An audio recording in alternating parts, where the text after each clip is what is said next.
Station 95, 6 P.M. City clerk, call the roll, please. Councilman Sar, Present. Councilman Phillips, Present. Councilwoman Brown, Councilman Gott, Present. Councilwoman Renowski, present. Councilman Twitchell, Here. Councilman Cordes, Here. Councilwoman Sherman, Here. There being a formal meeting to order. First item on the agenda is the governor's Kehoe Blue Shield Initiative Resolution. Chief, if you wouldn't mind explain to the council what the entails. So in Missouri, Blue Shield City is a designation awarded to local governments such as cities, counties, towns that demonstrate a strong commitment to public safety, effective law enforcement, and community collaboration. This initiative is part of the Safer Missouri program, which was launched by Governor Mike Kehoe January 2025 through Executive Order 25-23. There are several requirements in order to become a Blue Shield City, and I have those listed in the documentation that I gave to all of you. That should be in your packet. These requirements have all been met with the exception of one, and that's passage of a resolution from the city council in support of their local. Basically, this is not something that costs the citizens or taxpayers anything. However, there are several benefits to it, which is access to grant funding opportunities that are not every law enforcement agency is not eligible for. Dollars that the governor has set aside specifically for grants for Blue Shield cities that we would then become eligible for. And it also gives statewide recognition for communities to receive formal acknowledgement of their dedication on improving public safety and attract other resources. So what we need is a resolution. All we need is a resolution. I've actually been in contact with Department of Public Safety regarding this. And it took a long time to get the application done, but the application submitted to them. And I've heard back from them and we've obtained it. The only thing that we have to have to do it is this resolution being presented to the council tonight. And they're just waiting on that. It will begin. City clerk, was this resolution duly posted? no, I just got it today, Okay. I'll have to read it now. yeah, Any other questions? Or we can have the city clerk I read it. can read it. Or we can take turns, like. Well, let's see. Resolution number, Hold on. oh, sorry, motion. oh, yeah, Entertaining motion to So move. read Right. 2-2025. resolution number 2-2025, resolution and order of the city of Louisiana, city council in support of the city of Louisiana Police Department, supporting the Blue Shield program. Whereas on the 13th day of January 2025, the Honorable Mike Kehoe, governor of the state of Missouri, issued Executive Order 25-03, establishing the Blue Shield program, a statewide initiative to recognize local governments that are committed to public safety within their communities. And whereas the Blue Shield program recognizes that engagement between the community and law enforcement plays a critical role in reducing crime by fostering trust between residents and law enforcement. And whereas local participation in widespread initiatives cultivates a sense of collective responsibility, trust, and ownership. And whereas public safety is the responsibility of communities at large, not just sworn peace officers, and requires commitment from local leaders. And whereas a local government's commitment to enhance public safety, foster law enforcement support, and encourage community partnerships related to public safety are worth encouraging, supporting, and recognizing. And whereas Louisiana City Council agrees that public safety is of critical importance to the well-being of the citizens in Louisiana, Missouri, and that by this resolution, we acknowledge that we are committed to reducing violent crime within Louisiana. And whereas the Louisiana Police Department has an active recruitment and retention process to encourage people to enter law enforcement and stay in the profession. And whereas the Louisiana Police Department participates in numerous drug and anti-crime task forces throughout the region to coordinate and work with local, state, and federal partners. And whereas the Louisiana Police Department is in compliance with the Missouri Revised Statute, sections 43.505, 43.544, 590.030, 590.650, 3.3, 590.700, and 590.1265, which are required to receive grants to the Missouri Department of Public Safety. The City of Louisiana, Missouri City Council resolves as follows. Section 1, the Louisiana, Missouri Council stands firmly behind Governor Mike Kehoe in establishment of the Blue Shield program. Section 2, Louisiana, Missouri has in its past, is now, and will always be in the future be committed to public safety and a commitment to reduce violent crime within Louisiana. Section 3, the police chief is encouraged to work in tandem with regional anti-crime task forces with the stated goal of reducing crime. Section 4, if any part of this resolution and order is invalid for any reason, such invalidity shall not affect the remainder of this resolution and order. Take the roll call, please. Councilman Sudar, Councilman Phillips, Yes. Councilwoman Brown, Yes. Councilman Gott, Yes. Councilwoman Renowski, Yes. Councilman Twitchell, Yes. Councilwoman Cordes, Yes. Councilwoman Sherman. Yes. Be it resolved by the City Council of the City of Louisiana, Pike County, Missouri, authorizes this above action as approved, passed on this 9th day of June 2025. I'd just like to take home, thank you all, and let you know that with this, will be the first Blue Shield community in Pike. That can do nothing but help us, given all the others.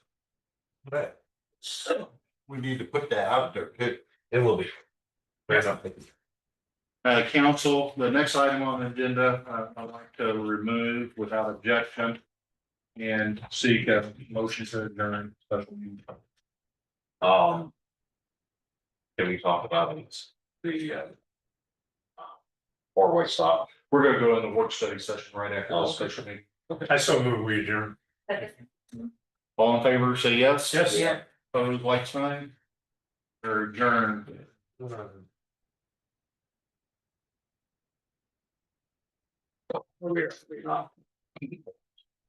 Oh, we are. It's not a make a decision. now.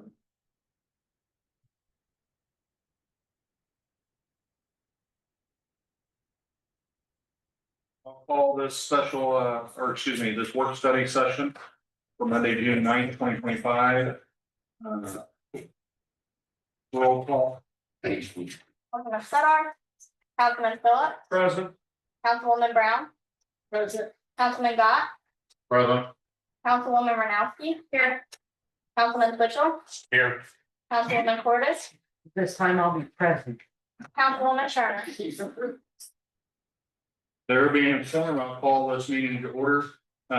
Everyone please rise and. Mind leading us in the pledge.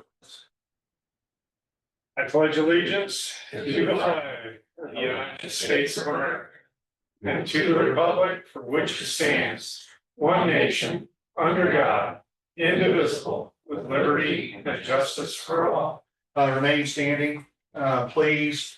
Just a moment of silence. Our past mayor had passed away, Mayor Brown, just give recognition to his service and his passing.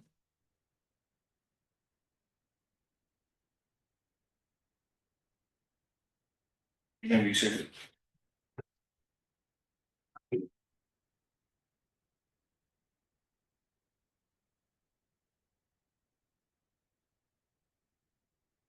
Agenda, no changes unless there's any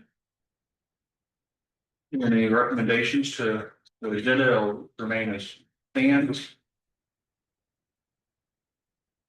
City update.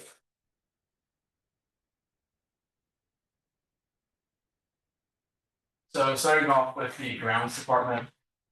Our biggest priority, as of late has been maintaining our parks, facilities, cemeteries, both cemeteries and Alberta. So it's mowing, staying top of mowing, weeding, ensuring that our restrooms are staying clean. Make sure they're staying stocked, ensuring that both cemeteries are looking presentable and welcoming. And then the riverfront as well, just making sure that there's no trash laying around, just making sure that it's just looking the best that we can make it look. We've been removing benches and picnic tables that have been in disrepair. We removed 2 benches and 1 table over at. We removed another picnic table from Veterans Park. Along Kentucky Street and at the entrance of Start Hill. We've gone through and we cleared out the brush and being in that area. Just make it easier to see while you're driving through Kentucky. Because I know previously that was kind of, especially with how tall it was, it kind of blocked the view. So that's all been taken care of and removed. But another biggest thing we've been working on is equipment maintenance, especially on our mowers and our weeders. Especially our weeders, we currently have 5 and only 2 of them are working. There's various issues for each one, why they're, working. Sometimes they'll work. Next thing you know, you stop using it and try to pick it up again, and it doesn't turn on. There's no power, or a lot of the heads broke off too. So that's something that we are trying to fix. But I feel like that's probably something that we go through with purchase new ones. For streets, Before we move on. Yeah. Quick question. So like the picnic table and the benches at River Park. How many picnic tables and benches do we have up there now? If we take some out, are we gonna replace them or? So I know up at Riverview, this picnic table that we removed it was sitting off to the side and it was falling apart. So there's already 2 or 3, I can't remember, that's underneath the pavilion. The 2 benches we removed, they were replaced by the 2 benches that we bought with the Rotary Club. And they're actually supposed to be working on that this week. They're gonna go through, they're going to place both benches and then put mulch around it. Cause it's a nice area to sit, to stand. There's not gonna be no benches or a picnic table over by the swing sets and all that on that side. 'Cause a lot of parents take their kids up there and they wanna Yeah. sit down by the kids. So I'll have to check with the Rotary. I think That's where the 2 old benches. Yeah. are. The Yeah. 2 new benches are sitting there now. They're just not managed. I was gonna say, I think They're gonna putting- get over by the swing place, that play area. I think they're putting them in the exact same Okay. spots that they were. Yep. Have you thought about talking to this high school about maybe coming in together with the city, like the kids doing a project for National Honor Society or something like that and building picnic tables? For the city, for I the mean- parks or any clubs like Yeah, that? that is a good idea, and that could be something I could look into. It's something I haven't really Yeah, thought about, so. I can definitely. because they do the bunk beds, project out at the high school, so maybe this is something that could be incorporated in, and help the city out and the kids as well. Boy Scouts would be another good one. And the Eagle Scouts are always looking for projects. I'm really concerned about the attrition rate on this lawn care equipment. Honestly, I mean, five weed eaters and we're down to 2 and heads busted off. I mean, come on, we gotta do a better job of maintaining this. I would just, instead of repairing this stuff, we just passed a budget, go out and get new stuff. Yeah, because they have. And then they've- train up, All the stuff Yeah. that's there has not been maintained. Period. and then train up and hold the employees accountable if they break this stuff. This is I mean, ridiculous. These are things that are run all day long. And especially what's going on right now, we got one brand new mower, I don't know if you've seen it. Yeah, It mowed enough grass just at the ball field to take care of more than they've ever seen. right, And it's efficiency, right. so. And whoever's running, they need to pay attention to detail when it comes to maintaining this equipment. And if the equipment is broken, you don't just throw it in the shed, well, sure, you know, weird, but no. Especially with all the rain we've had, I mean, Veterans Park was mowed, what, 4 days ago, it needs to be mowed again. And if we don't have the equipment to do it, we're not serving our citizens well. And those of us who have parks in our ward, we hear about it. So Councilman Phillips, you can probably do yourself a little bit better service by giving a little bit more detail and explanation, but this is part of the budget process of the Yeah. $30,700 for buying mowers and buying new equipment. And I do know our department head now is implementing a maintenance program. There's a book for each mower and a checkoff sheet and backup. I shouldn't call it backup, an extra set of blades for the mowers and rotations and stuff. And there's a plan in place now. I think a determination is going to be made on how many mowers and exactly what sizes we want to set forth moving forward. We've made the purchase in the last budget year for the one bad boy mower. Right. And we're looking at either doing the exact same thing or maybe going one size bigger, you know, as far as the deck size for that. But there would be a cost difference, but we don't want any conflicting information. And we want full opportunity from all the local businesses in the area to compete equally and fairly. So that's why we're not talking about the mowers tonight. We want to make sure all that's lined out and ready to go. But no, it was a little bit of an eye opener to us, realizing what shape our equipment was in. So, and we are working to fix that. Yeah, there has to be accountability. If somebody breaks something out of negligence, I mean, I understand that stuff breaks. But if it's a negligence thing or something like that, there has to be accountability. with that stuff. Well, and he has started because it's called Okay. play, and they've already started putting up boards and everything for each mower, each weed Good. eater, everything that it's maintained. Good, That way, whoever uses it signs off. good. That's the way it should be. And eventually, hopefully, that we have enough good mowers. We put each person, that's their mower. They take care of that. I think that's a great idea. But he's doing it. Accountability. That's all we have. Wait, on the weed eaters that we're buying, are these commercial weed eaters or are they just the normal, you go to Home Depot and pick up? Yeah, so these are commercial, but we've had these for quite some time. Yeah, weed eaters, in my opinion, are prone to disaster at all times, that they break. Anytime. Yeah, Regardless if it's commercial or not, they're designed to yes, be disposables anyway. right, yeah, right. How many weed eaters have I bought over the years? We are, quite honestly, if we're buying new weed eaters, this is just a thought. Is buy a couple commercial grade ones and a couple just cheap old residential. And keep track of how long they last compared to each other. Because as prone as those things are to break. We could be spending a whole lot of money for the commercial version and find out that they don't last and maybe about a month or two long. There's no benefit. There's a lot more to it than that too, though, Councilman.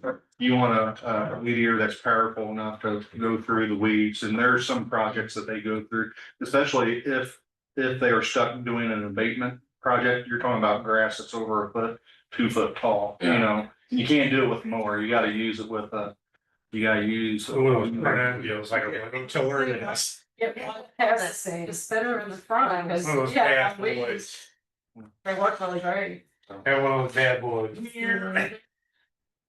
Just some thought. You can dump clean ground, like, it's follow. Jump over streets.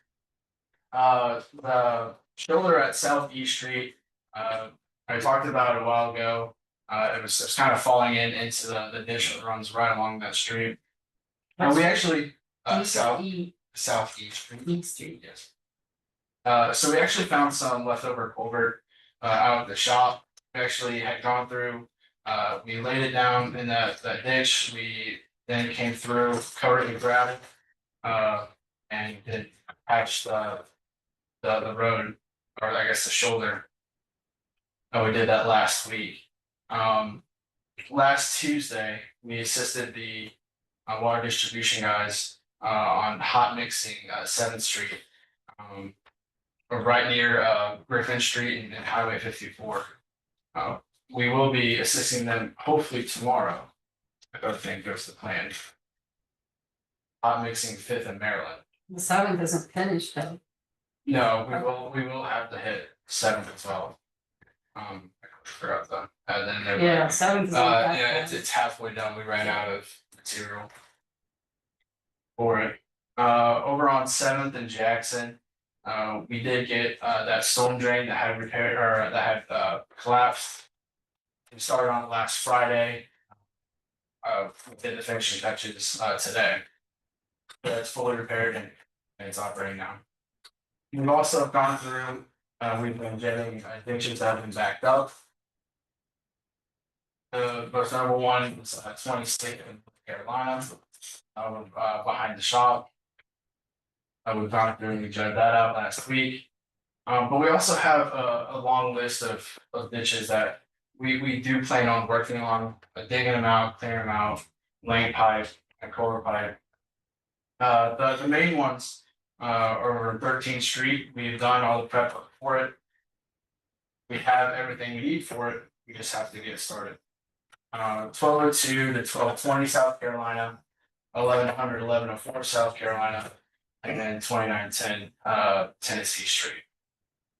So council, just to be clear, so these are open ditches that may have originally been storm drained and been removed, they collapsed, or they may have never had a storm drain.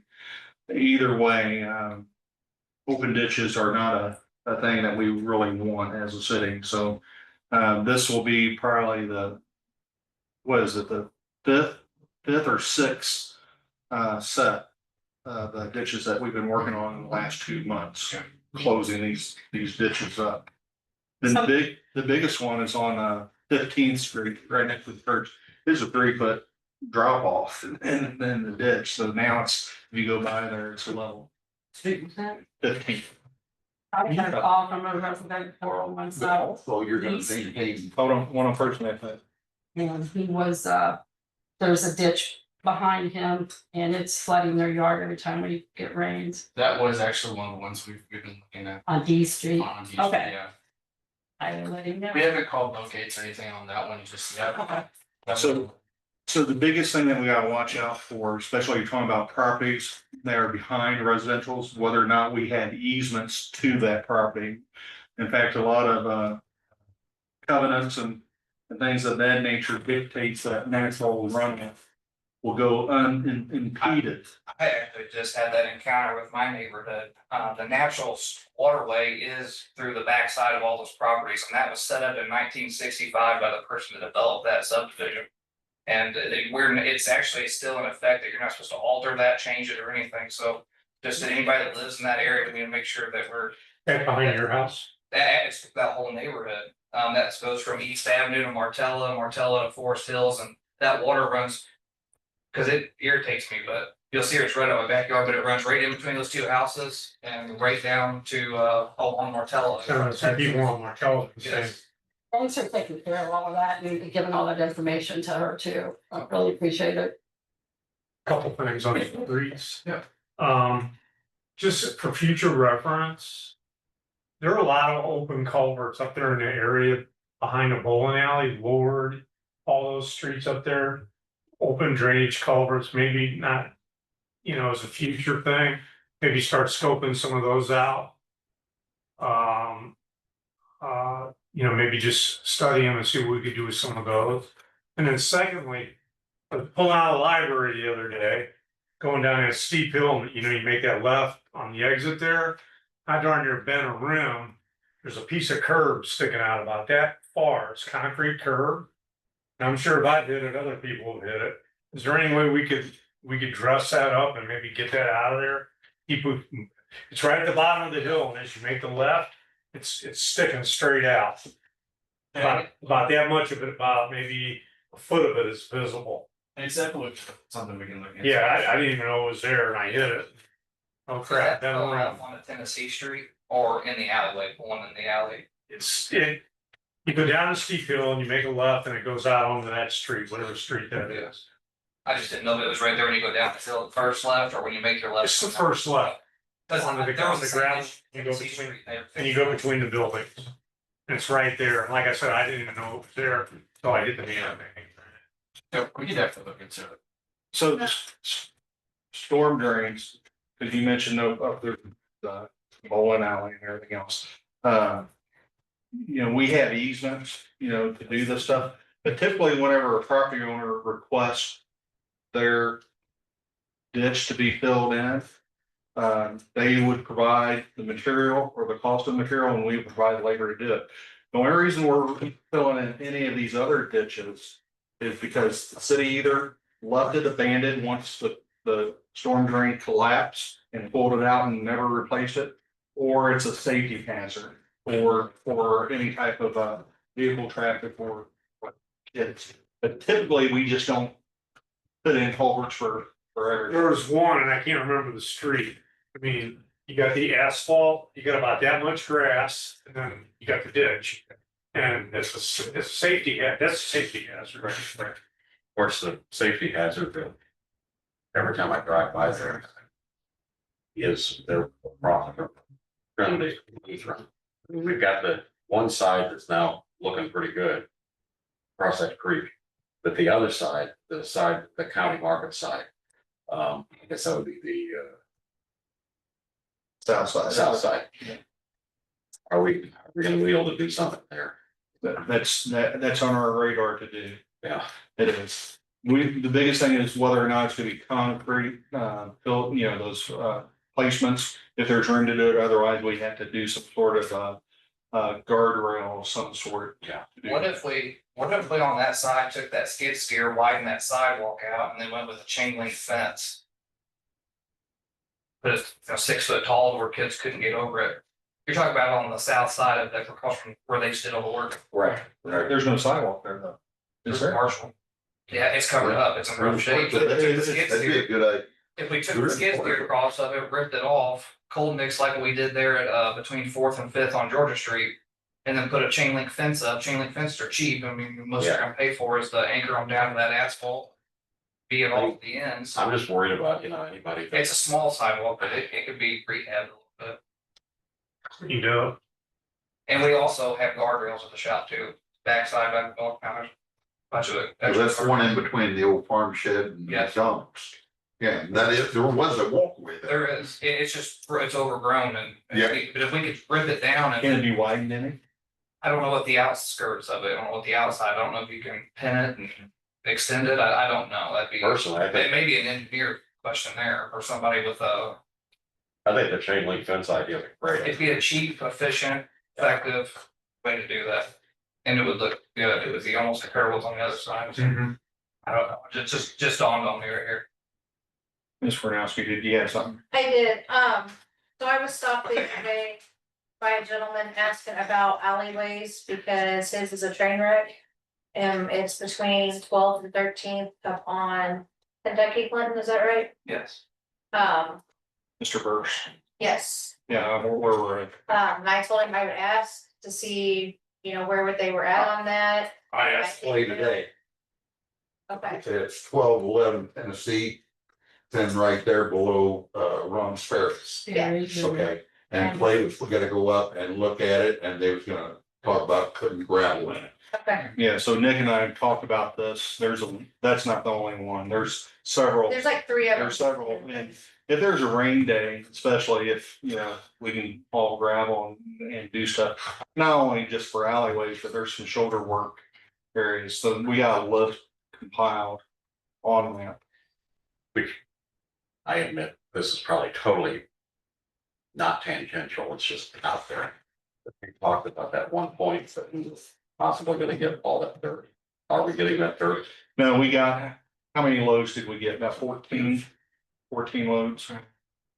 I think, when it was, did we get 40 loads? Yeah. Out there, less industrial. So they I must think it's have, 43 to be exact. So we did get, yeah, good. So we have that to use if we need material. yes. That's all. Like I said, it's totally off topic, but it just Well, brought up the idea. of- Wade also said that we have extra, there's probably what? A dozen truckloads of extra rock that we have that won't cost us anything, we already got it, that they can utilize. Like I said, just trying to get to it, get everything else done, especially with all the rain going on. Just be careful when you take rock behind the shop. The issue with the rock behind the shop is distribution uses for water leaks late at night. We can't get in, we have to backfill our holes and our water mains, that's what, that rock is 50-50 between Enterprise. Oh, Make that- okay. I will say that's the reason why like streets, we try to kind of leave that to them. That way, if there is an emergency or something, they have access to all that.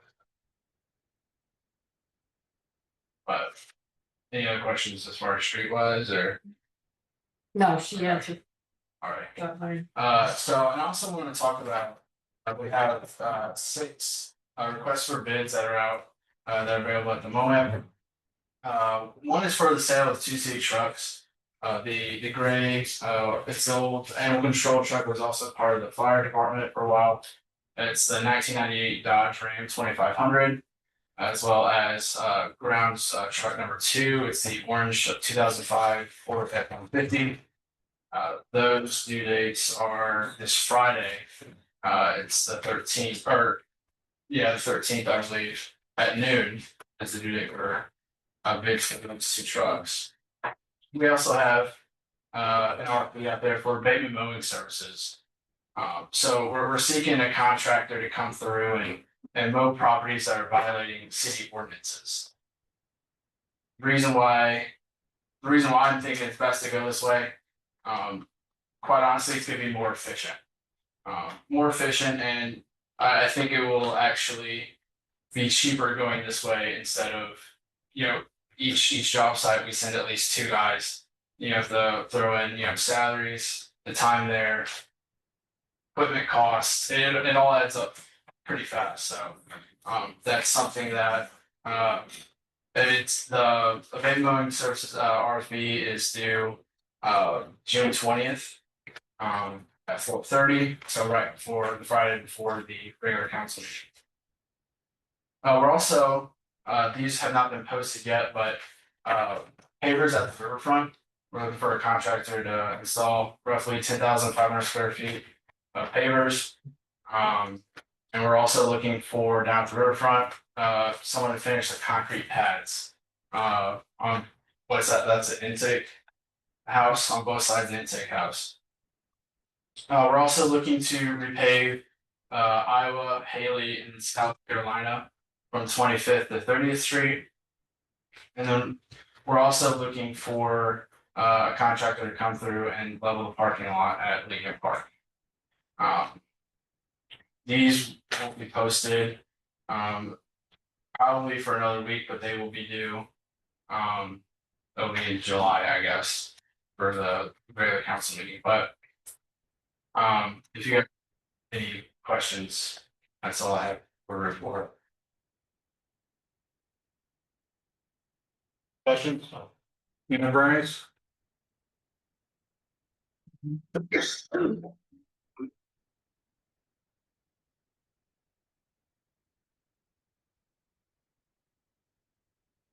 Start with the water treatment plant. So Miko Engineering, we received all the bid documents. They sent all that in email late on Friday. I started reviewing it today a little bit, but once we get all that paperwork together, and figure it out for the next phase, then we'll present that. The flooring at the water treatment plant, that was completed. I attached some pictures just so the council can see what exactly we did. This was just a small portion of it, but you can see the top 2 pictures, the condition of the floor before. The bottom 2 pictures are the completed project or the completed product. In that bottom left-hand picture, number 4 on the water treatment plant, the bottom left-hand picture, we installed a TV there. And then directly on the opposite side of the water treatment plant in the lab, there's 2 other TVs. The goal to this was, or the purpose of this was for the workers down there to see a lot better. It's cleans it up. They had some old monitors that were sitting around that are outdated. They had a laptop they were using for SCADA, which is a monitoring software for all of our utilities. It monitors wastewater, all of our lift stations, booster stations, and our water plant. So now if you go down there, all those TVs are on. It shows all the monitoring of all of our system at once. If you kick a pump on, they can see it right there on that TV that you're in a booster station and you just manually turn the pump on. The raw water check valve that we ordered, it is ordered. I followed up with it. It has not came in yet, but as soon as it comes in, our employees themselves are gonna put that in to save some money, and they're just waiting for it to get here. Number 4 was just the updated monitors. Number 5, the secondary basin. So that is scheduled to be cleaned tomorrow on the 10th. They're gonna come in early in the morning, fill the tanks, or pump as much water as they can, get the tanks filled up. They're gonna drain the secondary basin and go ahead and clean it. Number 6, so while they're in the process of this, our chief operator at the water plant has been running TOC testing, which is total organic carbon test, in preparation for our THMs. By now, you've heard the THM stuff a lot. We've been fighting that for a while. This mixer that we're in the process of going to get installed in the Star Hill tank is supposed to be DNR's Department of Natural Resources #1 fix, but in the meantime, we still have to regulate it, keep them down as low as we can until we get to that point. So with this being said, Robert's monitoring the TOCs. He's gonna clean the secondary basin. This is all part of taking that THM test, which is due at the end of June. So he'll have that, I think, submitted. I think he said he's gonna have it submitted and sent in on the 26th of June for them. And there's roughly a 30-day period before we get results back on it. When do you think the aerator mixing will be there? After the council meeting, I reached out to Allstate Consultants. They are, they've already dug into all of the paperwork because they've already done a lot of research on this. So we've paid for quite some time. We've contracted with them to put all this stuff together. They pulled all their documents, all their information. They've already contacted me about the electric source. We've already got all that stuff figured out, and so they're running with it. I don't have an exact time frame. It's gonna be kind of a process. The engineers will put everything they need to do. Of course, they have to submit that to DNR. DNR has to approve it. Once they approve it, it comes back to us, and then we'll have to. Think we may be August finished by then, or September, October. I would say October. optimistic, okay. Yeah. At the wastewater plant, foundation recovery system, so they were set to come once to fix that. And then June 4th and 5th, everybody knows the weather, so they have postponed it again due to the rain. And they have not gave us an exact time. I do know that they were gonna bring 2 extra crews now. Instead of doing it in a 2-day period, they're gonna just get it done in 1 day. So they can get this done and out of here. The second one on there, we're still planning on draining the basins of the wastewater plant. And so hopefully we can, that's never been done at that plant before since it's been built in 2011. The Trojan UV system, for the first phase upgrade, the parts that came in, and it is scheduled for their tech to come install all that on July 23rd and the 24th. The auger system that we were fighting with Huber, they finally basically warranted that. They're not going to repair it. They're gonna send us all new stuff, and they're gonna send the tech, and it's all out of their pocket cost. They're gonna put it in and check and install it and at no cost to us. Well, there has been a cost to us, but Any idea when?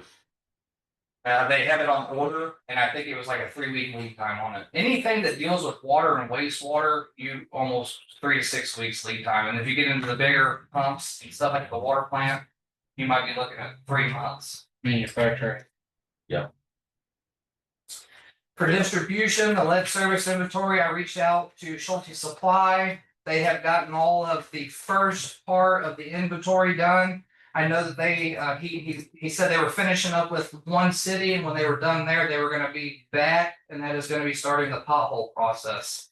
They'll bring back trucks in, and they will probably be in almost everybody's front yard, backing holes out and looking at everybody's service lines outside the meter pits.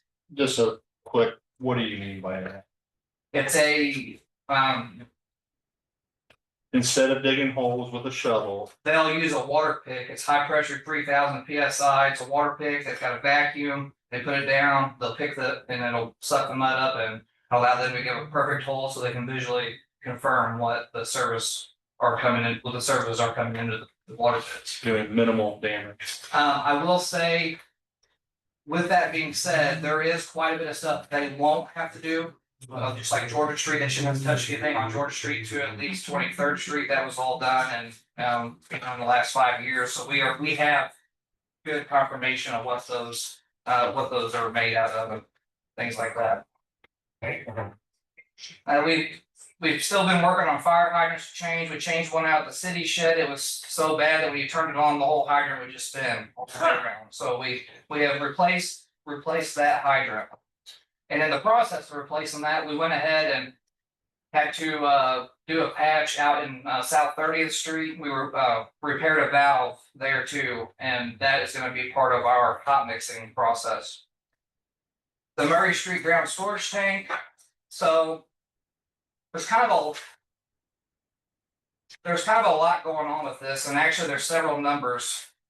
I'm trying to plan this very carefully because we want to paint the outside of the tank. We want to do a kind of rehab the outside. We're ready to paint it ourselves. The issue is I don't want to paint it and then have this mixing company come in, install the mixers, and when they weld on the floors of the tank or the walls, they'll burn it. So I don't want to have to damage what we do and just cost, have to spend more money.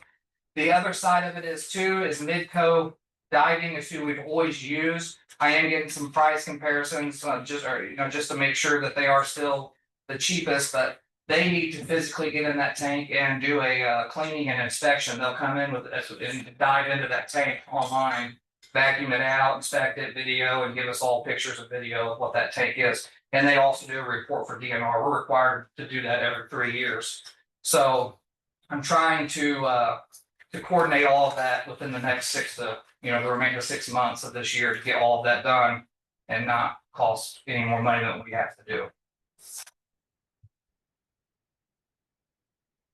We installed a fire hydrant on the end of the line, so going out to Highway D, right before Pike Rural Water's booster station.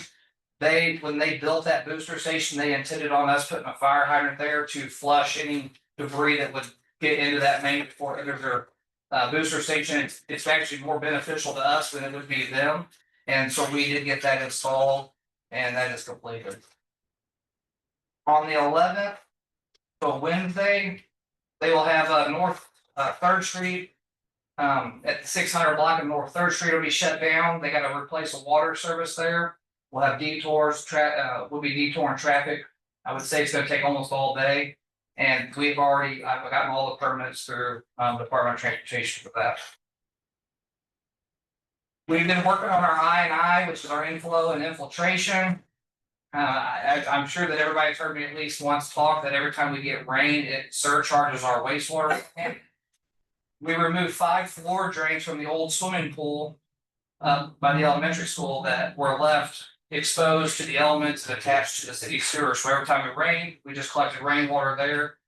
We removed those, and while we were there, they haven't completed it yet because of the weather, the rain, and all the other tasks we had going on. They went ahead and jackhammered the rest of that concrete up from the swimming pool and was hauling it off, so that way we can just go ahead and level that off, plant grass, and be completely done with that. The next one is the Midco Diving, which I just talked about. I do have an estimate on that, but I want to get some comparative pricing on that also. Road repair. So Enterprise, so anytime that we have a water leak in the road, we feel it's our responsibility to fix. If we have to tear the road up, we will fix it. So we have between 15 and 20 patches that we are currently planning to repair. We started on 7th Street last Tuesday. They dug it on Monday, Tuesday. We did half of it. The issue that we have, and I know it seems kind of slow at us getting it done, but the issue we have is that we can't call G&M Asphalting, which is Magruder's Asphalt, until after 7:30 to see if they're available and are going to be making asphalt. And so sometimes we will send a truck ahead of time to get there, because if we don't get there ahead of the state trucks, then we'll be sitting for an hour and a half while they're loading up all these big contractors. And so it's kind of a process, but we do plan on having, I will say, we plan on having every one of those patches completely repaired before the 4th of July. My goal is to have that, so when you come into town, you don't see all these gravel patches. And the goal is to have those done by the end of this month. The valve replacement, we fixed the one on South 30th Street, and we're also gonna be doing one between 25th and 26th. That's gonna be on South Carolina. That's gonna be a very intensive job. Because I think when we do that, we may even have to schedule for that to be done at night. The only way to kill that water main is to kill the hospital. So we're gonna have to, that's gotta be planned very accordingly with the hospital and everything, and we'll have to have it all exposed, ready to go, and it's probably gonna have to be done at night when they're at their lowest usage. So I did another section on here, so some other information I kind of wanted to share with the council.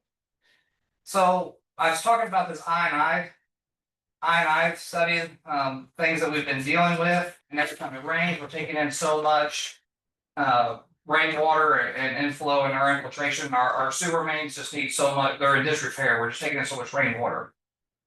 I reached out to Mark Ross with Klinger and Associates. I was able to obtain all the documents from him from the I&I study that was conducted in, I think it was like 16, 17, and 18. There was some time that they were here smoke testing, they were cameraing everything. He sent me over 34 gigs of information. I will say that the city spent roughly $400,000 on this information, and this is the first time that I've seen it. When Mark Ross sent it over. So with that being said, we're gonna start hammering out. Once we get all this, there's so much stuff. There's camera footage, there's pictures, there's GPS coordinates of all of our manholes. It tells us where there's intruding taps or breaks, collapses, and I mean it's very in depth. So once I get this process get started and go through that, I'm gonna work with Nick a little bit on this, because as we go through this, we need to make sure that we're repairing sewers and streets that are planning on being paved and things like that. So we're gonna do those streets first, and then things that are in the flood areas, we're gonna work on them, and we're gonna try to kind of prioritize this list as we get this information going through. And then I also did an upcoming projects and jobs 25, 26. Now, this isn't everything that we plan on doing, but this is the big things. So our intake house cleaning will be done in October.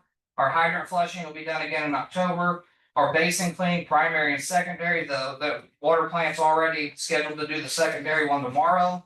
We plan on doing the Star Hill mixer. I put some estimated prices on there. This is kind of all, it's nothing set in stone, but it's a significant amount of money that we're gonna be spending that we voted on, and we want the council members and the public to know that their money is going back into what we said we we're gonna do.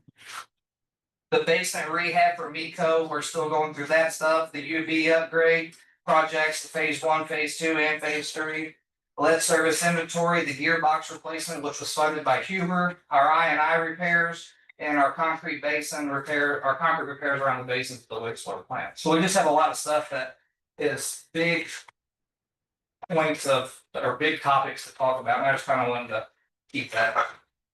So you guys are kind of know what's going on. How long do you think it'll take you to go through the information that you got from Mark Ross? From Mark Ross. Yeah. To be honest with you, I don't even know how to give you a good time frame. Because while I'm working on this, we're working on Right. the Schulte supply with lead service. We're also working on the I'm blanking out. The Allstate consultants for the mixer.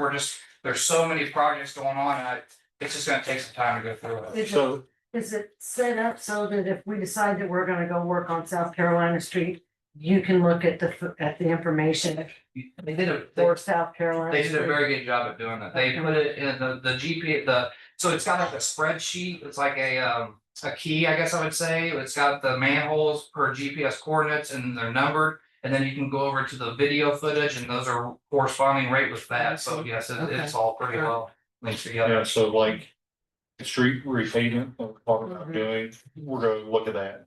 And then like you mentioned, yeah, and then the next That's thing, where I was headed. then the next thing would be, any of the flood areas. Because we are having surcharges of our wastewater. And so if it floods and everything else, those are areas that we need to fix. And then again, if he hadn't found this, we've been paying for it and everything, and nobody knew it. If he'd have known about this 2 years ago, different story. I will say, and I won't get into a lot of detail, I will say, I did know all of that stuff was done. Cause I was employed with the city when they did smoke testing, when they did the video footage. The big thing is that it was always construed as that we didn't get all of the documents from them, that it was never turned over to the city. When I spoke with Mark Ross, he did confirm that there was some things that weren't done from these contractors like Ace and Track. It was mainly Ace, but Track when they were all here doing their jobs. And it was always kind of led to believe that we didn't have everything we needed to use it. Which in a sense, we paid $400,000 on a loan for that. And we're currently still paying on it. Matter of fact, we make the payment the 15th of this month. And to pay such a large amount of money for something that we didn't get anything but a Georgia Street project, that was the only thing they accomplished, or that was accomplished off that I study was the Georgia Street corridor project. And so I'd like to be able to. Isn't this also part of 20-year budget plan? It built into that to be able to look down the road where everything is. I'm trying to think of how to, what do you? So yes, it'll be incorporated, but Pretty important information. yeah, so. Yes, it is. So if everyone looks on their water bill, you'll see an I charge. $3.03 or $3. That's approximately $4,500 a month that the citizens are paying for it. Right now, that money is going to pay this loan off that we borrowed to do this study, that we haven't been able to have any information in our hands. Now we got it. Now we got information in our hands. Now we have that funding mechanism that's in place and to prioritize what we need to do, get fixed. That's roughly what, 4,500 times 12. So do the math, $70,000 roughly a year, that can go towards taking care of I&I issues. These are manholes that leak. These are sewer pipes that are flaps or busted or protruded into from other surfaces, or anything that gets collects rainwater and goes to the sewer plant. And years ago, I forget what year it was probably back in 1989, 1990, when the EPA and everyone pushed to prevent stormwaters from going to the sewer. Everyone used to have their gutters go to the sewer, but they don't do that anymore. I used to have some pumps go to Yeah. the sewer anymore. I'm glad we got it. By the way, thanks for the pictures. Yes. It really looks great. If any of y'all have an opportunity to go down to the water plant, take a look. Especially, Especially, I'm gonna do these things, and I never Yeah. have the time, but the pictures are really good. Thank you. thank you. Committee reports, streets, distribution, Bill's not here. Haley Street is what Nick mentioned, Haley, South Carolina, 25th to 30th Street. And also that Iowa Street. The entire block of Iowa Street. Going out for bids, so we can have a good idea of how much money we're talking about. We budgeted $241,000 to do repaving. And if there's any other areas that anyone else has concerns about and want to address, we can only cut the pie in so many pieces and still have something that's worth eating, right? So those are the top three ones that kind of carried over from the last repaving project that we did 2 years ago, so. Did you have something? Yeah, I do. On the Haley one, what part of Haley are we talking? We talking about by the school? From Georgia Street all the way up to the school. Oh, that would be great, because that is a mess. Okay. I don't want. What was the? South Carolina from 25th Street to 30th Street. That. And once we get these bids back and everything else, if we're. I don't know how close we're gonna be. If we're under budget and got more funds, then probably look at other projects. And if we're not funded enough, we may have to cut back on. You know, the length of South Carolina maybe, or the length of Iowa Street maybe. But we won't know until we get. Until you get them bids. Infrastructure, ground, streets, sidewalks.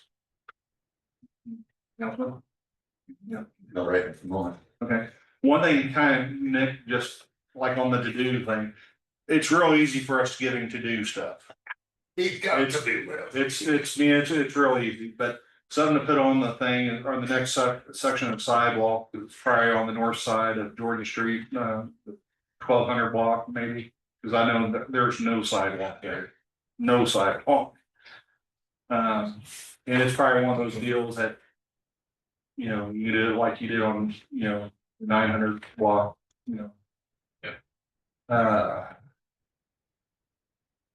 Public safety and police hiring.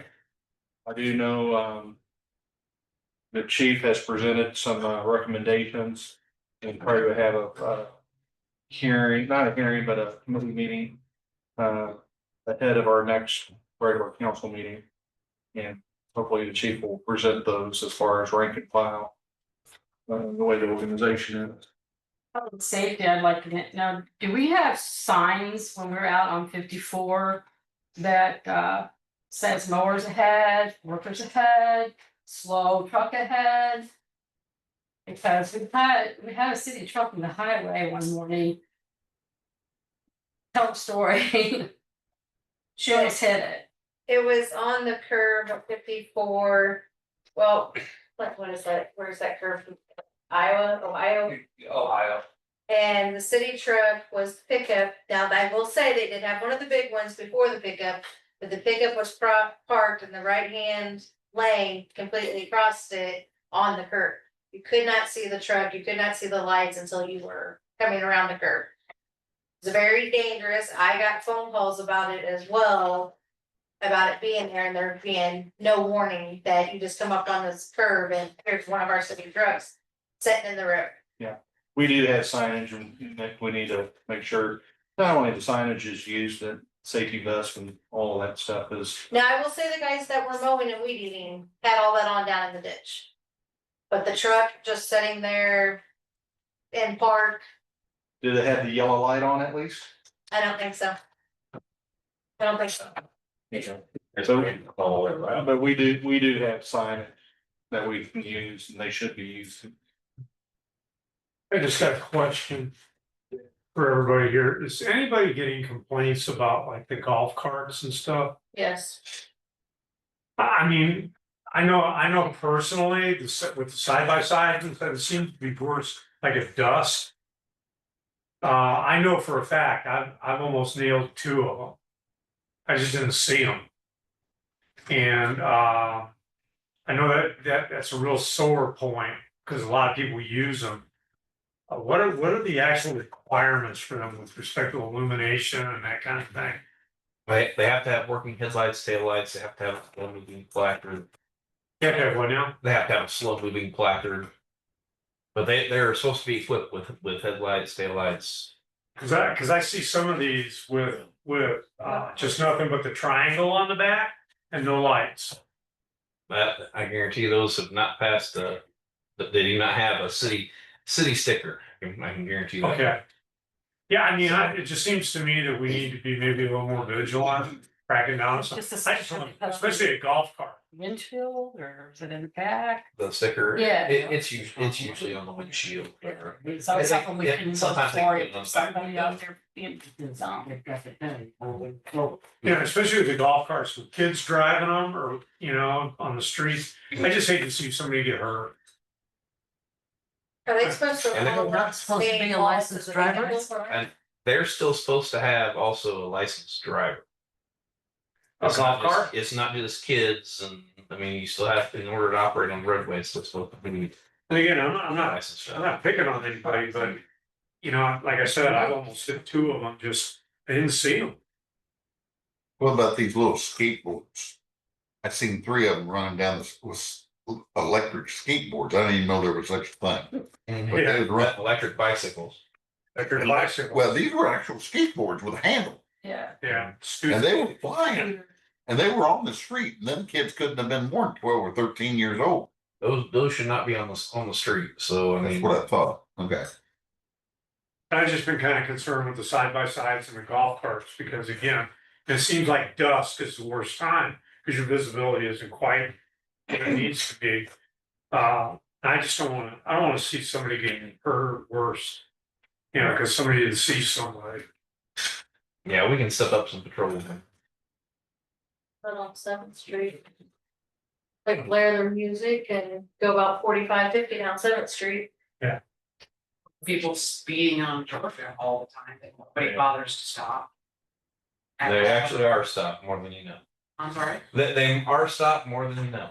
We can't get every single one of them. We're limited on manpower, but we do stop quite a few on Georgia Street, Where? all over Georgia Street.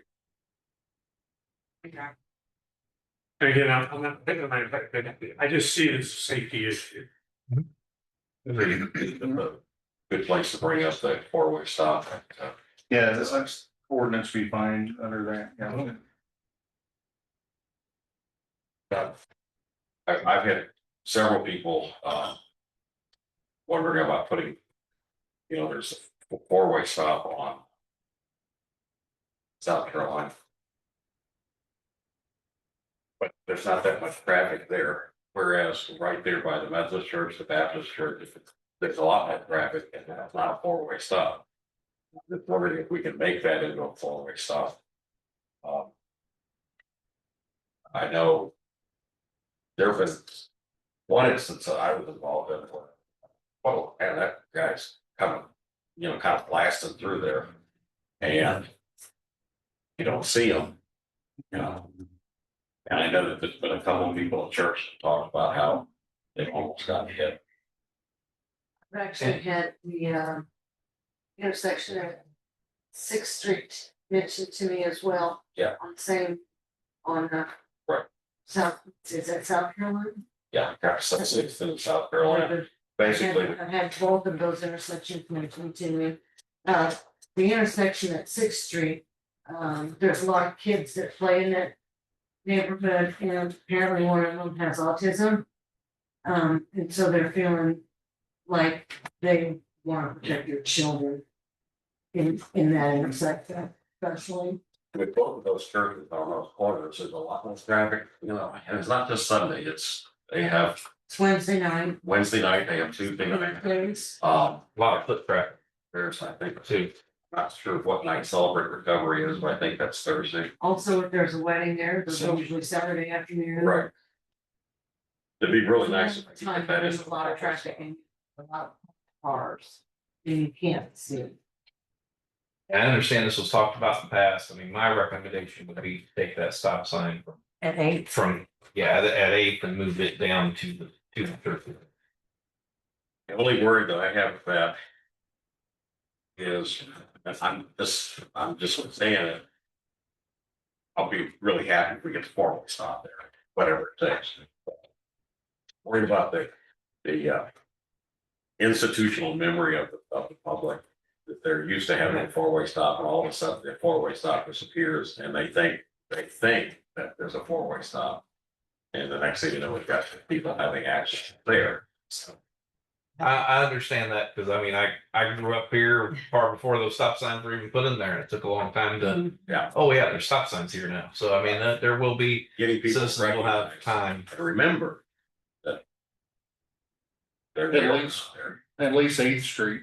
Isn't there a procedure that you have to go through the state or somebody to get stop signs, or does the city do that?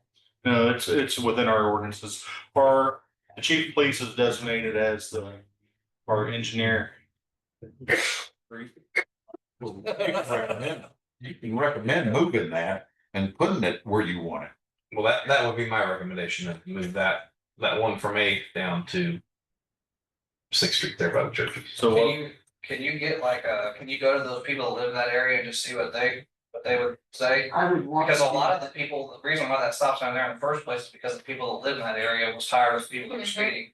The other side of this too is that church, they have block parties there. You can take their stop sign away, you're just exposing the kids run around all over. That's why I say, how about 2 forward steps? Just. I live there, and a big problem is people parking too close to the edge of the curb, right next to the stop sign. If the city would paint some yellow lines, make people park where they're supposed to, you can see to pull out there. They need to put some watch for children signs in about where Carl's is, because like he said, we've got kids riding little scooters, bicycles, they shoot through that alleyway, they come down that hill by the church, or quickly they across the street. They're kids, they don't pay attention. But there needs to be some yellow lines and people made to park like they're supposed to at that intersection. Because you pull up, you cannot see. You have to pull out, your cars sticking out. Cars out. And there are. Yeah, there need to be some watch children signs put up there. Well, it needs to be reviewed and looked at. I think the issue that we're talking about is that there's no stop signs there, right? Well, there's The issue. There's 2-way, but not 4-way. That's. Parking, that's parking stop sign. So if you take a look at that, maybe get with Nick and myself and Clinton, just get some opinions and let's go canvass the area and see what we can do. Whatever we do, we'll have to do it in an ordinance form and send it to the council.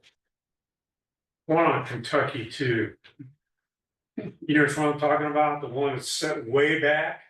You can't even see it. I know, I'm gonna narc on myself here. I've run that thing probably more than I'd like to admit to, because I never saw it. Cause it's, the street's here, the sign is like over here. And I'll give somebody that knows that it's there, oh, you just ran a stop sign. I never saw it. But we moved that closer to the street. Can the one on Haley Street be removed? Those are all, It's yeah, kind of a I double- wouldn't see a problem with that. Random That's, I think, like a lot of these stop signs, it's due to owners in the area, and the owners may or may not even be there anymore. It's probably best for canvas, canvas. I like the one on Haley was put in because of the school. Because we put in the school zone, the times that the school's in session, we put those big signs up on Kentucky Street. There used to be one right there by the basketball court at Veterans Park. Then there was one on the other side, and then there used to be one on Haley, and it got damaged, so it never got put back up. That was at that stop sign, but those were put in for school zones, and during certain That's where times. the stop signs down in the bottom. And I think if I heard correctly, the school requested those. And we're talking about the one that's. On Haley. There used to be one of those school zone signs, and somebody went through there and somehow snagged it, ripped the whole stop sign and everything down, and the sign got damaged. Stop sign put there. I can meet with Dr. Ford, see if he knows anything about those requirements. So it's about the same time we put the stoplight up out on Georgia Street, it was all part of that school safety stuff. It's obsolete now. Anything else on?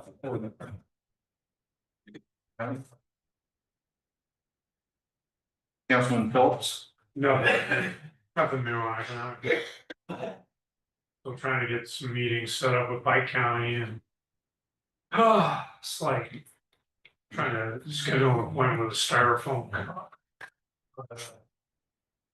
I keep persevering. Tourism? Housing? No, nothing.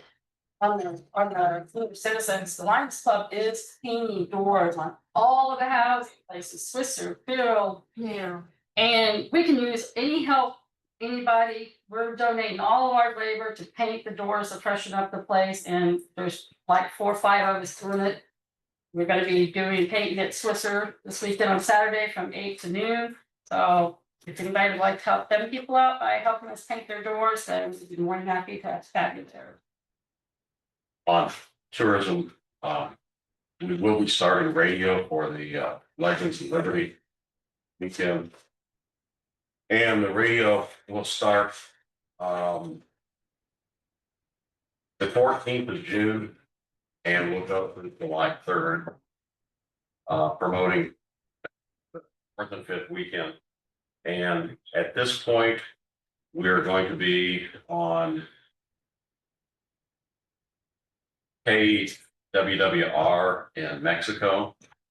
We're going to be on, I can't remember the name of the station. It's in Troy, Missouri. And then we're looking at possibly in Quincy at WGEN, just talk and AM. The other ones are FM. I've been trying to get a hold of Gordon Sanders here at KJFM and can't get him to reply to any emails. I've emailed Sanders? or Gordon Sanders. Oh, And I've emailed him 4 times and I haven't gotten a single response. So we'll hopefully be running a radio spot on local too, if we can get a response. I'll mention, I play golf with his father on Tuesdays and Thursday mornings. I'll Okay. mention something to him. Yeah, I've If he got might fire. about 4 emails, no response. I've got a cell phone number. I'll give you after the. Well, I do too, so I haven't been feeling very good for the last week or so, so I haven't been wanting to be talking on the phone. Matter of fact, for a couple of days, I couldn't talk. Do you wanna, we've got the radio spot, if anybody wants to hear it, I can play it. I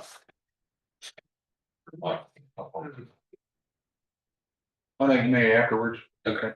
Where are we at with Momo? I was gonna ask if we were still planning on moving the fountain.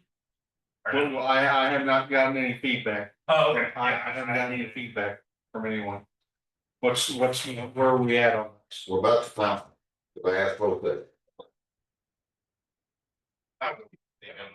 That we got the okay, we can move the fountain with Stark Brother. They have no problem with that move. So we talked about moving it up to the park.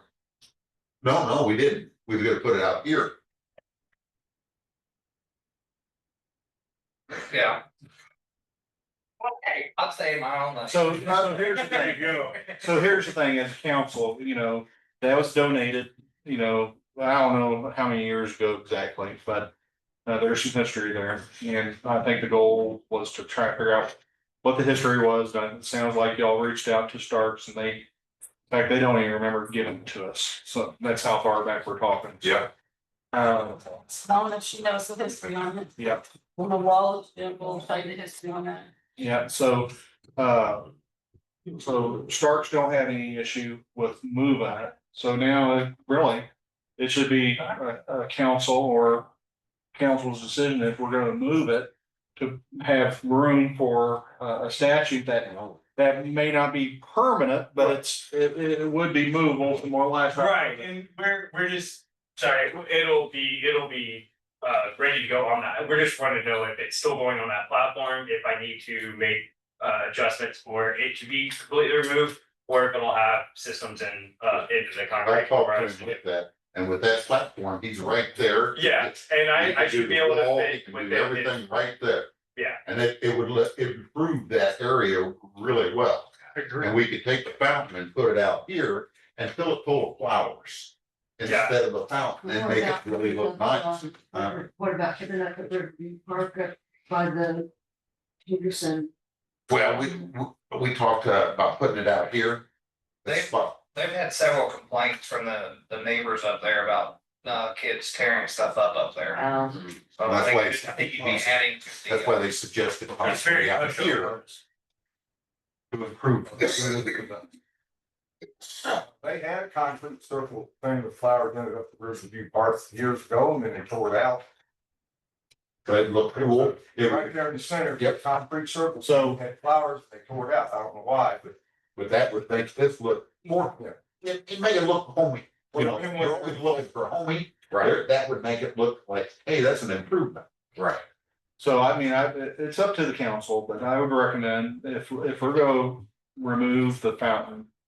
That everyone, everyone has to have a voice and a vote on this, if we're gonna allow it to be removed. So we put up a Momo statue.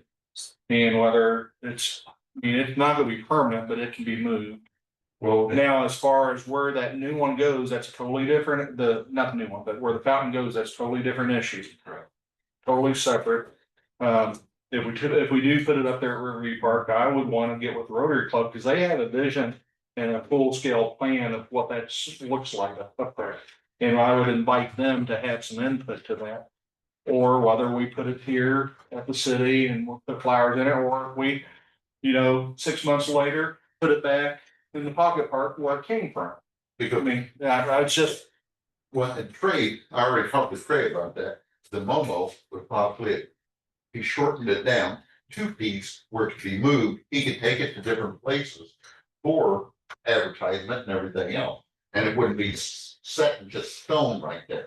right, I mean, during maybe summer's time, it would be a good addition, you could take it, or we could take it wherever, and, for different venues and different things. so what's the. I'm gonna recommend to the council and they, if we need to. Have a special meeting or, I know we're running out of time now. You're doing now? Is there, well, by consensus only, man, we can move on this, but none of us here in the administration wants to step on our toes. We want to do what council wishes. We officially can't take action here, but if there's any objection to us moving forward on this, let us know now, just verbally, whether or not. I'm indifferent, so during the council decide. Going forward. Yeah. Keep going.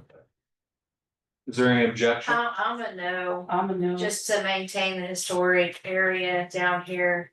I mean, I don't think if it was to go through the actual state historic preservation, they would go for it either.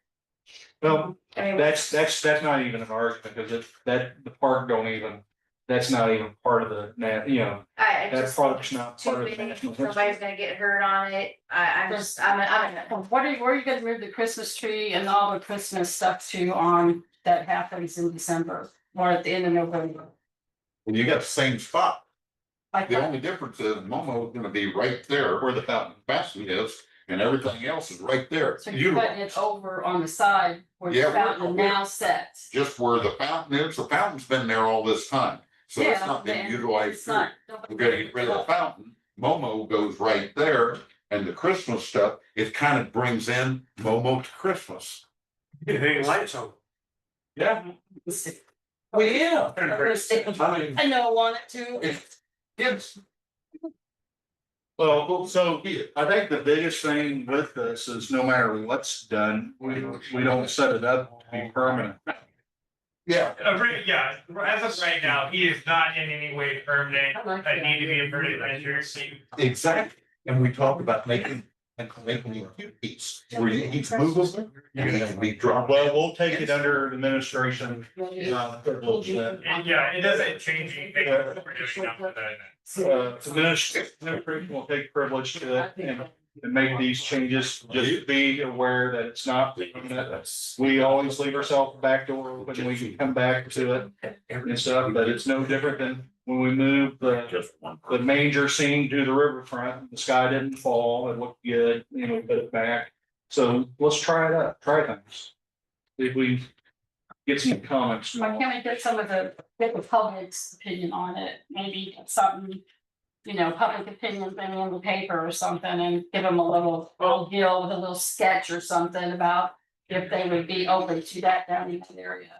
To be fair, that's why I presented what I presented last week or Yeah. last meeting. Also, in addition with that, coming the board that comes with it, the sign, everything that goes along with it. Movable and everything.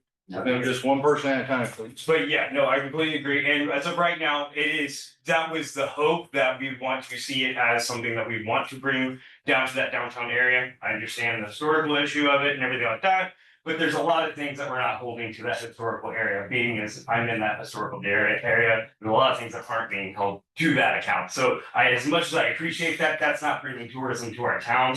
The Mester, as much as it is beautiful and everybody loves it, we're not all taking care of it enough for it to be the thing we should all be proud of. But I do appreciate the fact that we're doing that. I just want y'all to know that yes, it is not going to show up for 4th of July weekend and then be something that we can't remove or dollar crane. So that's just for everybody's edification. And then as far as it needing to move the fountain needing to be moved for the event, that's not a thing either. The problem in the fountain, actually, for me, it's the actual park and all the stuff that goes on in it around the holiday.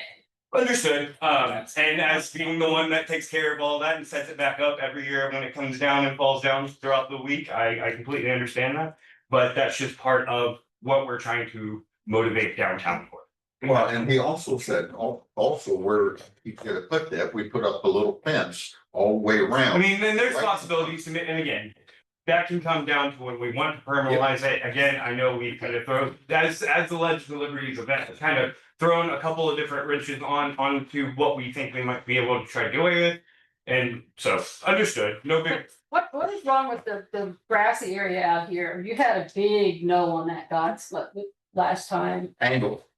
angle and it You was. can't flatten that out, have that. How low much would that depth. cost?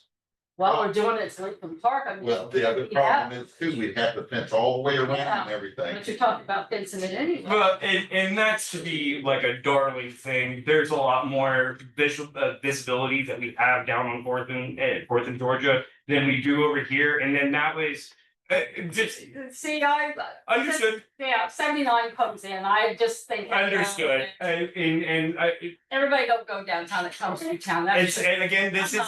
I'm No, just no, throwing I that out understand, there. but this, what we're building is literally for Legends of Liberty. It's not permanent at all, so it's not Oh, going I- anywhere. And that's great. It's And not then- important. So plus the other one he talks about, if it's on permanent, it will bring people down. We always want people downtown.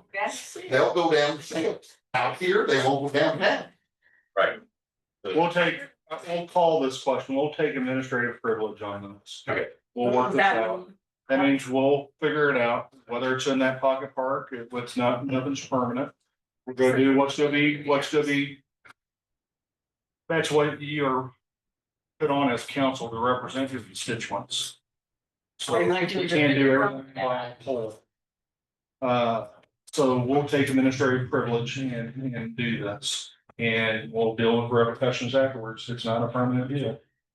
So we gotta shake and rattle things to make things happen in our community.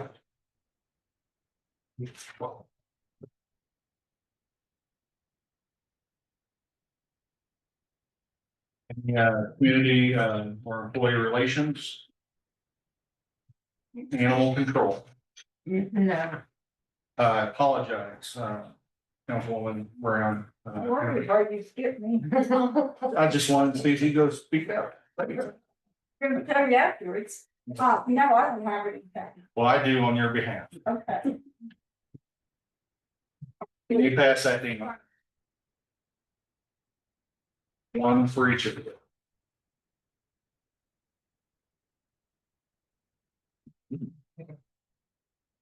Now, there might be, it should be front and back. If not, just grab it. There you go.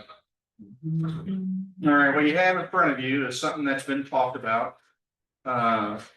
Be the first time that we've talked about it in a public setting. So currently, last year and a half or so ago, we went out for bids for our trash service.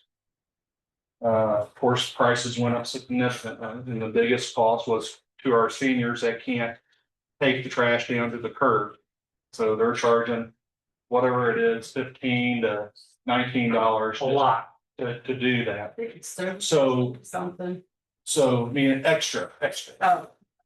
Extra. And So the discussion is, you know, the citizens of Louisiana pays approximately $300,000 a year for trash service. And we mandate that through our ordinance.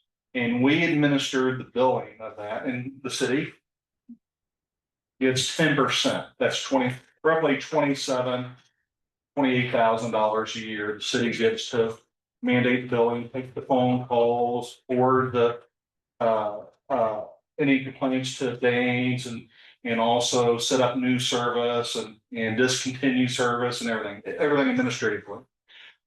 Danes are in business to make money. What you have right in front of you, the garbage truck, the compactor itself, brand spanking new, an 8-yard, is $172,000. That's one, Yeah, the white one. yes, and the red one, it's an insert that goes in the back of a truck, is $32,000. Those are brand new items. Now, the second one doesn't include a vehicle, you have to have a vehicle included, but it would take both of them to provide a weekly service here in Louisiana. So I just wanted to get the ball rolling on the thought process.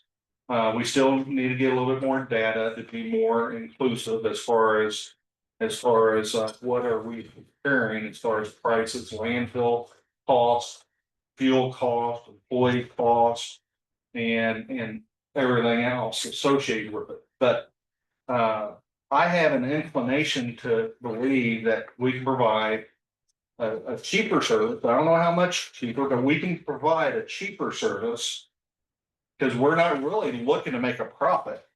We're looking to cover our cost and maintain the service instead of profit.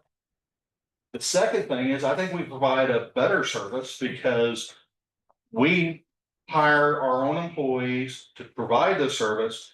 And if they gotta walk 15 steps to go pick up the trash and take it to the truck, we're not gonna charge them up to $15 to do it.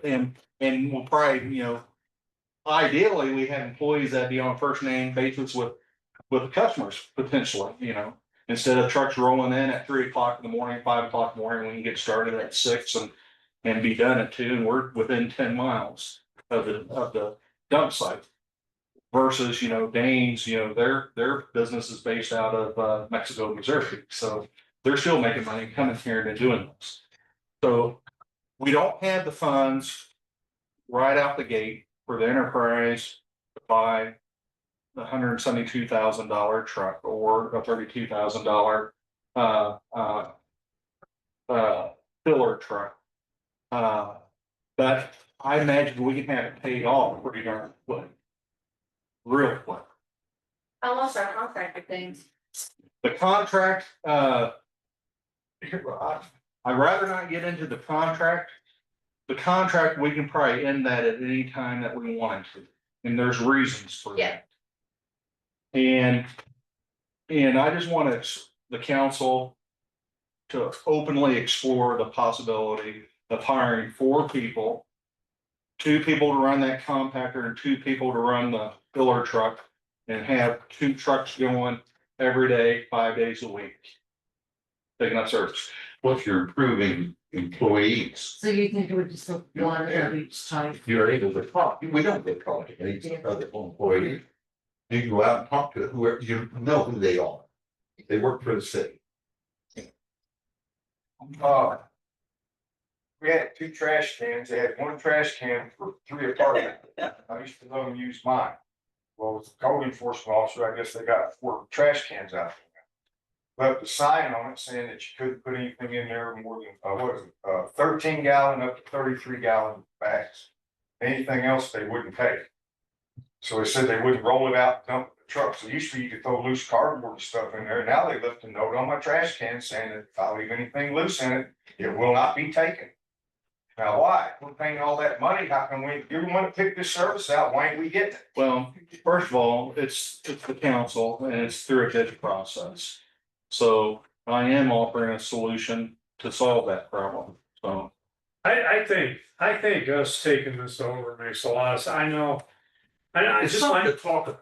something to talk about. I mean, I know from my own experience, every Sunday night, I gotta hump my trash can out to the curb. And, I'm dealing with some health issues and I'm not getting any, Well, imagine the ones over at the. your dad, Yeah, you right. know?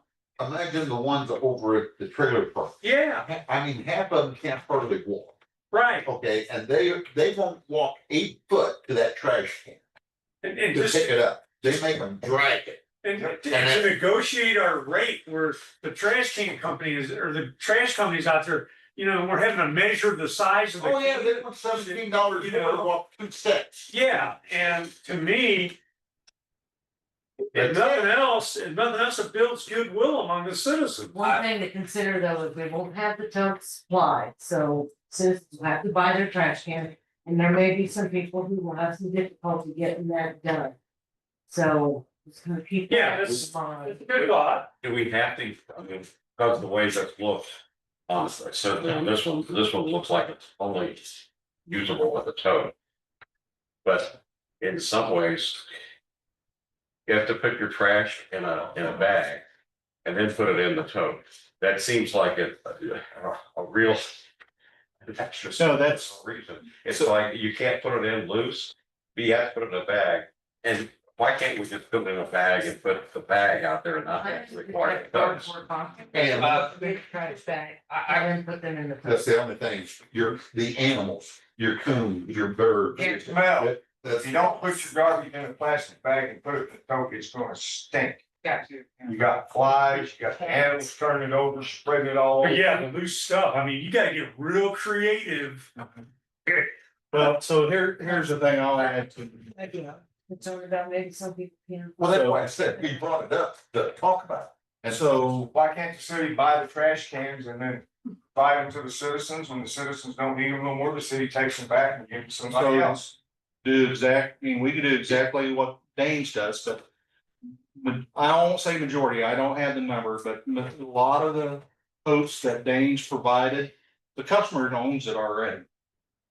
They rent it for so long and everything else, it's theirs, otherwise you buy it for $100. How long do you have? The reason you have a tote and the way they're designed like that is for the machinery to actually pick up the tote, throw it in it. But if you watch our trash service, they reach and grab and throw it in. They don't take the time 4:30 to hook it up and let it dump it.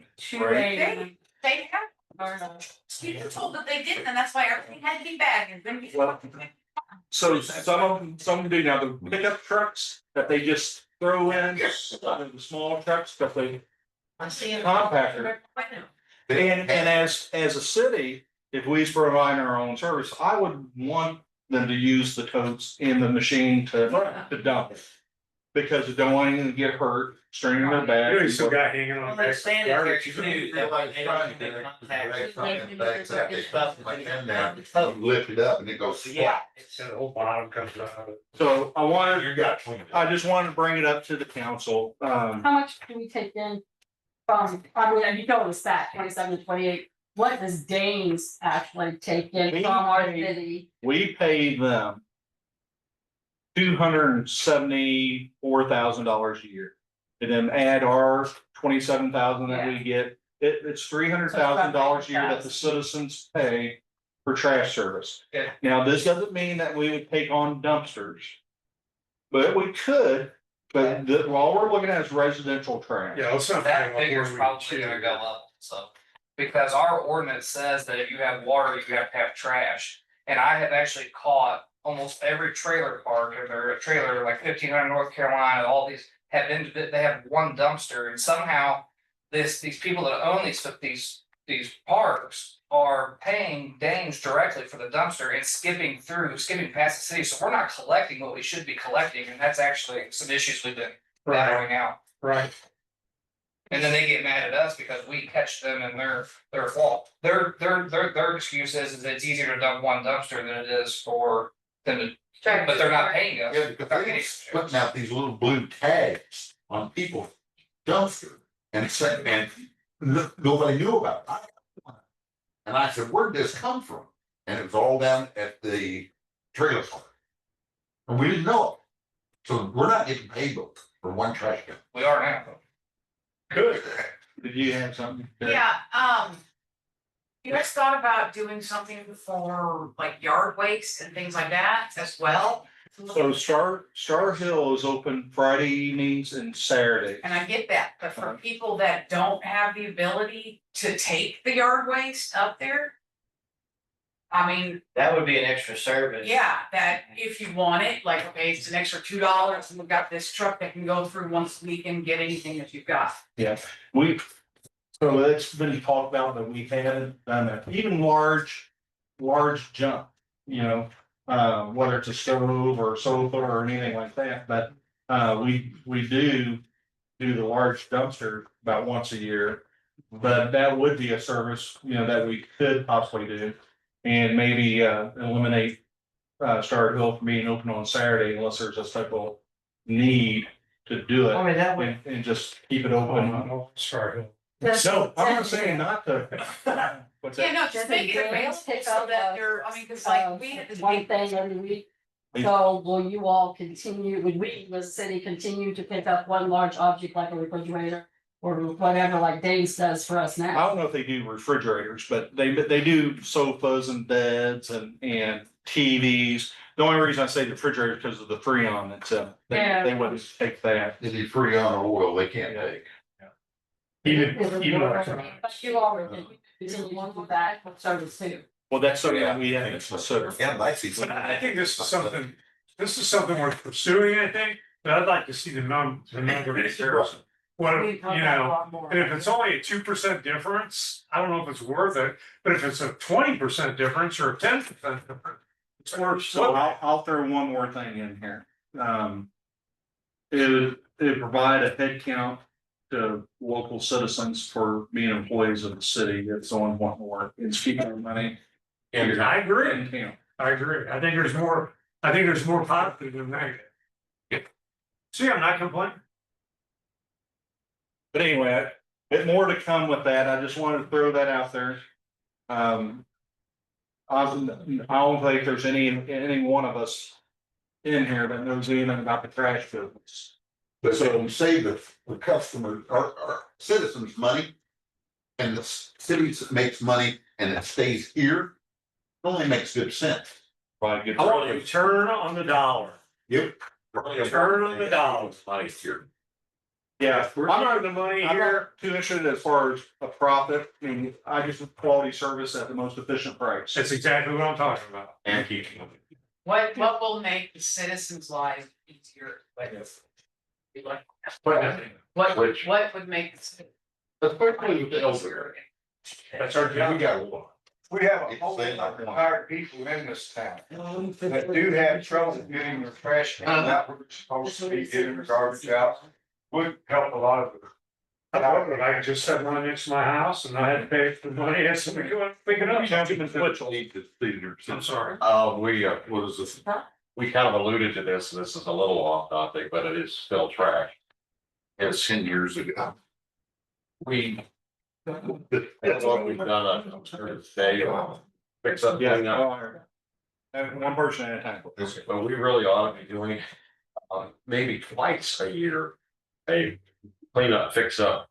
But certainly in the spring, where people could come and get rid of some of the big stuff, because if you look around town in certain areas, especially, there's just junk that has accumulated. And I have a feeling that the reason why it's accumulated is because they can't get rid of it fast enough, that they're doing it one thing probably with Dane. And so it just accumulates. It might be a thing too. I don't disagree. We do it every year, one time a year. But even with what Terry said, you know, if we provide, hey, this week we're gonna be in Ward 2. Right. And if you got something, we'll pick it up. Yeah. And we'll get rid of it. Yeah. And then maybe the following week or 2 weeks or whatever, Ward 3, Ward 4, Ward 1, you know. And we could do that with yard waste too, especially in the spring and the fall. Yeah. And during natural events that we had a lot of yard waste. Right. So, all right, with that, is there anything else? I think that any pricing of what it would take to small trash and shooters. And I assume there's a tipping fee. You talking about the dump? Yeah. I mean, they're gonna charge us no matter Oh, what. yeah, it's all the same. And they charge Danes too, so it's fixed. There's no special rate. I'll make a motion that we adjourn. The other. What do we need? Well, there's a second. Hang on a second, before we adjourn, hang on. We have So to- what is the next step if we want to Oh, well, continue? hold on here. Quiet, please. We're not adjourned yet. We do have a motion on the floor. There is discussion. Is there a second to the motion first? I want to withdraw that because Steve had something. I have nothing to say. Okay. What's our next step on the trash service in terms of how we go about developing, more information, like. We have to gather the data. We gotta gather what it's. I just want to know what the next procedural step is, so that if we do this, we're doing it not blind. Right. That work. Let's let Steve speak. Okay, this is, community employee relations. I'm getting sick and tired of Officer Corey Anderson harassing me. He's sitting around staring at me coming out, doing this. Oh, yeah, order. Please sit down. We're not gonna have that discussion. There's a process for complaining. You told me that this was late to bring that up. This is your first I'm warning. talking about something on the agenda. This is your second warning. Please sit down. You got Chief Baker going around accusing me of being a stalker. Please remove Mr. Henry. He's everybody, he wants to shut everybody down, ain't allowed to speak. You should have brought that You're going around up. accusing me of being a stalker, I got you on tape. Your officer's better than harassing. And you're, look at him, he's parked on the sidewalk right now. I'm leaving. Who? Why ain't I allowed to speak about that, huh? It's time to leave. Yeah. All right, any other discussion? Get out of here. Tater, Hearing none. Get out of here. Motion to adjourn. Second. Second. Any discussion? All in favor, say yeah. Yep. I don't have an idea.